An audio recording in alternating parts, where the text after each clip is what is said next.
So we constructed a calculate column called assets end of year. So now let's construct some zero and see how this calculate column behave in a zero. So let's introduce a matrix zero. Okay, matrix, well, looks like a table, but it's not the exact same thing. Okay, this looks like table. It's not the same thing as a data table in this data pane. Here, everything in here is called zero. Regardless, it's a chart, it's a map, or it's a kind of something look like table. Everything in here is called zero. So zero is entirely different from data table we're talking about here. All right. However, we can still make this matrix look like table. So let's introduce stock symbol as a row, and let's introduce the year as a row. Okay. So I can expand this, and you can see we have, for each stock, we have two different years. Okay. So now let's introduce this assets end of year to be the value for this matrix. All right. And well, let's just first use this default kind of aggregation. So Power BI is going to use the sum of assets end of year. All right. So you can see here, although maybe when you first construct this zero, you think, okay, I'm trying to see what's gonna be the assets at the end of year for year 2022 for Apple, and what's gonna be the value for the assets at the end of year 2023 for Apple. Okay. However, if you look at numbers, those are very different. Okay. Let's take a look at the Excel file. For Apple end of year, assets at the end of year for year 2022 should be 33. Okay, and assets at the end of year of 2024 should be 32. But here it shows 132 and 128. Okay, so what's the reason behind this? In this zero, we no longer have a row context. Okay, remember, row context only exists in a table, in a data table. So here in a data table, we know exactly this row is regarding Apple in the first quarter of 2022. So, well, the assets at the end of the year, well, definitely is well defined. It's going to be for Apple at the end of year 2022. So Power BI knows, once you have a row context, Power BI knows which value it needs to retrieve for this particular value for this column called assets end of year. All right.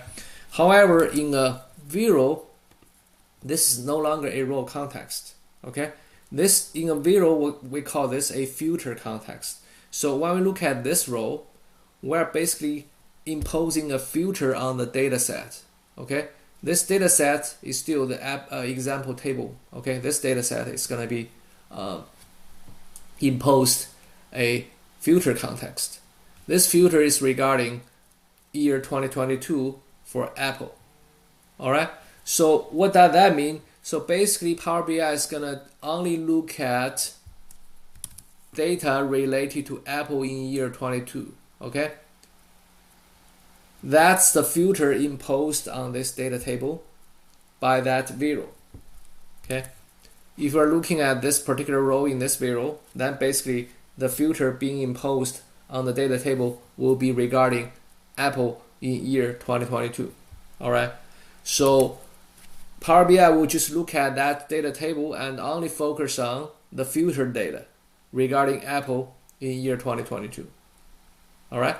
Again, here the filtered table has 4 rows. There's no specific row there. Okay. There's just a block of 4 rows. So there's no row context. Power BI does not know which row you're talking about. You are basically telling Power BI, I'm filtering out 4 rows. Now you look at these 4 rows, okay? But there's still there are 4 rows. So there's no particular row Power BI is going to look at. So there's no row context that Power BI can use to determine the value of assets end of year, okay?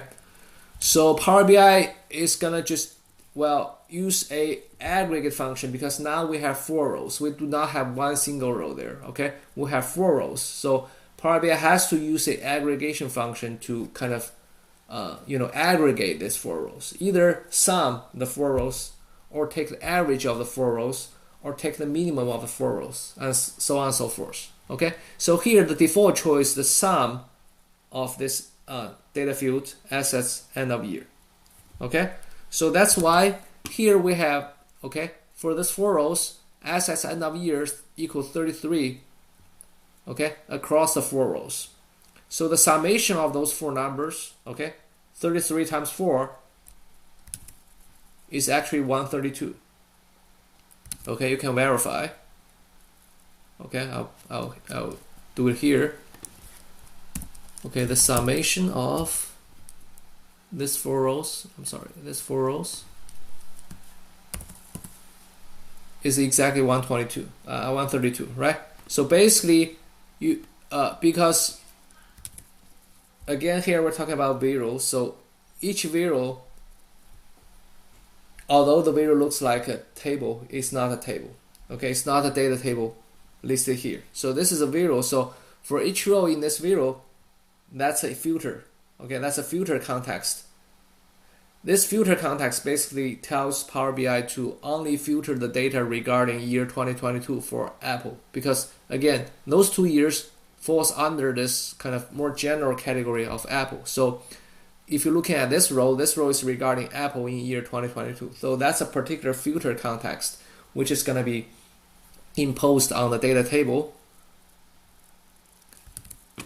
So we're going to get this 4 rows, which is the data after the filtering. Okay, and then regarding this column assets end of year, all right, because this is a calculate column, and there's no way we can figure out which row inside this column we're talking about. We just basically have 4 rows together. Okay, we cannot distinguish a particular row, and there's no particular row context for this calculate column to work on. So the calculate column has to use the aggregate function here to kind of output a value for this cell.